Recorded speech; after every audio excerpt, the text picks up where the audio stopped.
Здравейте хора и добре дошли отново в мой YouTube канал. Аз съм DasAlGXT или The Little Princess и днес снимам отново ново видео, като днес се намирам в един така не е много познат лично за мен сървър Wargot.mc и днес заедно ще му направим едно ревю, така да се каже. Ще го разгледаме, ще може да поиграем малко.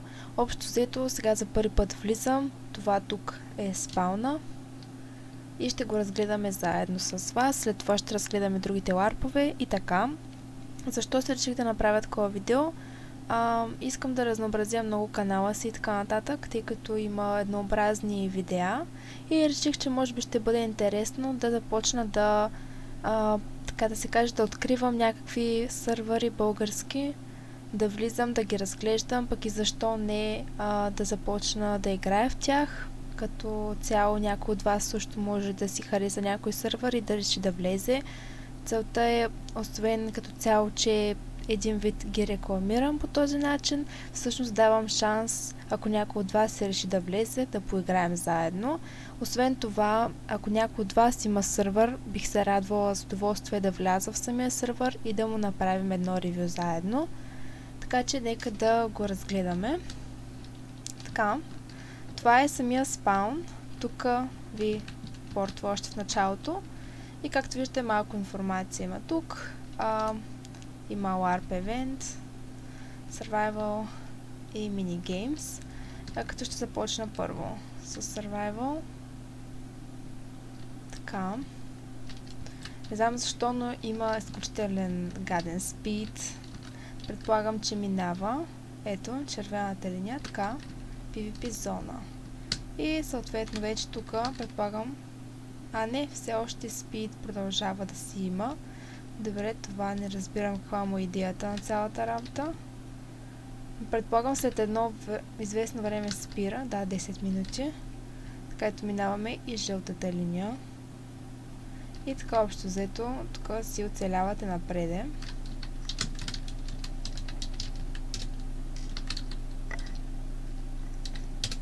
Така.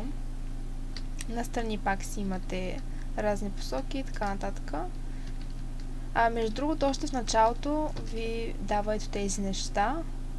Sharpness 3 меч, една Iron броня, тук имате още един. Тук има, да, това е нещо друго. Има тук да вотнете за сървъра. Съответно два линка. Така. Само да видим китовете, какви са. Kit Member. Чакайте всъщност да се прибера първо нещата в честа, за да не се объркваме. Така. Ги разгледаме. Реално същите неща, които до сега имах. Така пак ги прибирам. И да видим следващия кит, който е Rich Prefix. Нещо не го написах правилно.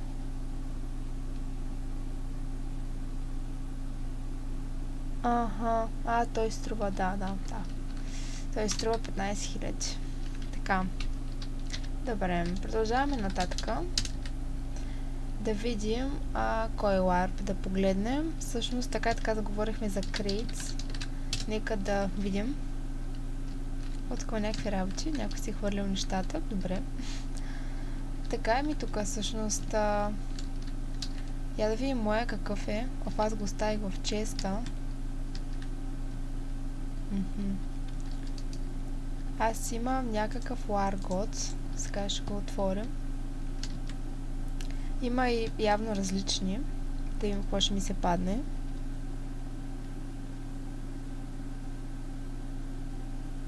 Така, паднаха ми се 150 парички. Добре.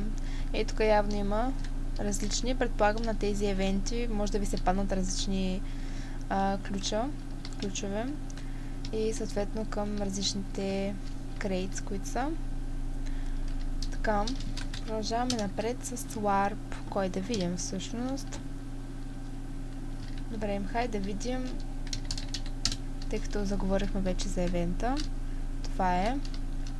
Така, всеки ден има евенти от 9 часа. Всяка събота има мега евенти от 9 часа. Така Така че реално, по което и който ден да влезете, си има, като в събота, т.е. днеска са най-големи.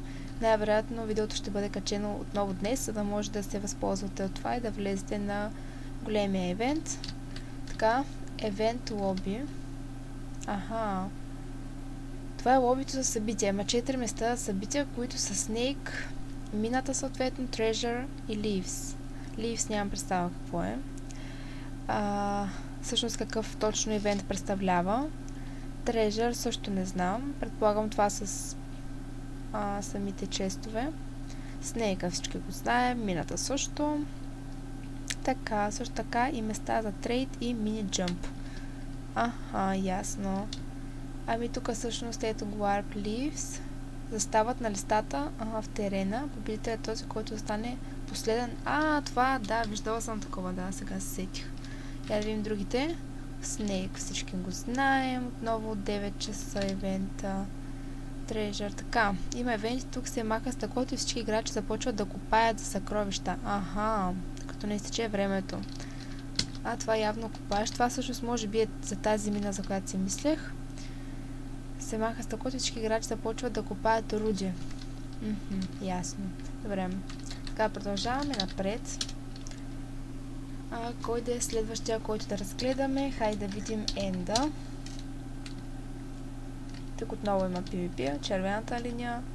Доста добре направен според мен лично. Малък, но въпреки това е интересен. Според мен Енда трябва да бъде по-изчистен, много добре направен даже.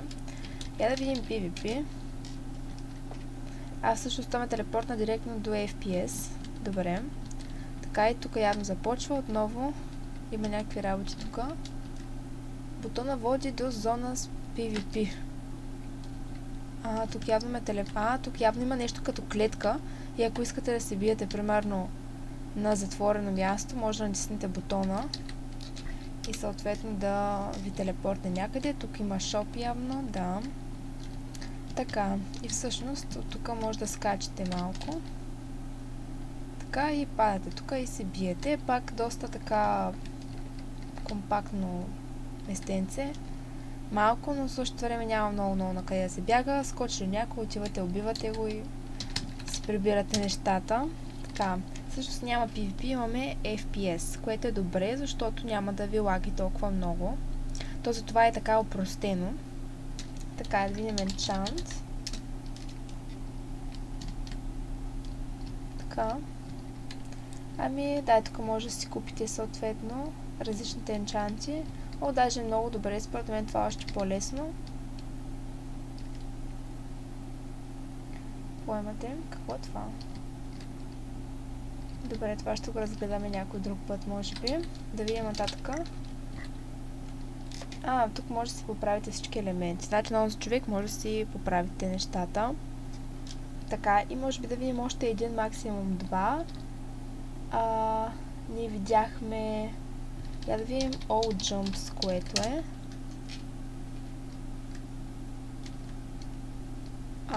Нищо тук стана. Какво е това? Колкото по-трудни са джамповете, толкова по-хубави ще са наградите. Тук може би... Как работи това? Тук може би се състезавате за някакви неща. Участвате.